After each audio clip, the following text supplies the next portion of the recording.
ইফতার মজলিস আয়োজন করা হয়েছে। কতজন মানুষের আয়োজন করা হয়েছে? প্রায় 600 থেকে 700-র উপরে মানুষ এখানে থাকবেন। আর এখানে মানে কে কে থাকবেন ইফতার মজলিসে উপস্থিত থাকবেন? আমাদের এখানে আমাদের আজকে যার নির্দেশে আজকে এটা আমাদের করা, এবং আমাদের বাংলা হচ্ছে সম্প্রীতির বাংলা। এই সম্প্রীতির বাংলার মধ্যে আপনারা দেখতে পাবেন যে পবিত্র রমজান মাস চলছে। পবিত্র রমজান মাসে সকলকে শুভেচ্ছা অভিনন্দন জানাই। আজকে বারাসাত লোকসভার সাংসদ তথা বারাসাত সংসদীয় তৃণমূল কংগ্রেসের সভানেত্রী, আমাদের সকলের প্রিয় সাংসদ ডক্টর কাকলি ঘোষ দস্তিদার মহাশয়ের নির্দেশে আজকে এই ইফতার মজলিসের আয়োজন।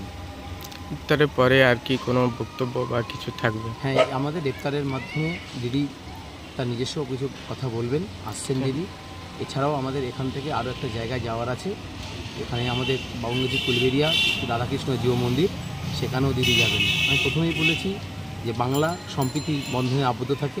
একদিকে ইফতারের মজলিসে দিদি আসছেন, অন্যদিকে আমরা দেখতে পাবো আর রাধাকৃষ্ণ জিও মন্দিরে।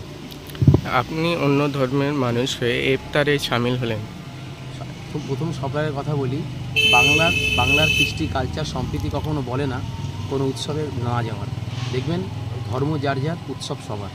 একটা কথা মনে রাখবেন, আমরা তো আমাদের মুখ্যমন্ত্রী মমতা বন্দ্যোপাধ্যায় আমাদের শিখিয়েছেন যে সম্প্রীতির বাংলায়, সংহতির বাংলায় আমরা একে অপরের সঙ্গে একসঙ্গে থাকি। আজকে আমার পাশে আমার মেম্বার আমার জিতু রয়েছেন, আমার পাশে আমার দাদা রয়েছেন। আমরা দেখুন সকলে এক সম্প্রদায়ের সকল মানুষ। আমরা সবাই একত্রিতভাবে থাকতে ভালোবাসি এই বাংলায়। এই বাংলায় যদি কোনো মনে করে কোনো মানুষ যে আমাদের কোনো বিভেদ সৃষ্টি করার চেষ্টা করবে, কোনোদিন পারবে না। কারণ বাংলার মানুষ খুব সচেতন। আপনার নাম? আমি প্রধান ছড়িয়াগুলিয়া গ্রাম পঞ্চায়েত। আচ্ছা, ঠিক।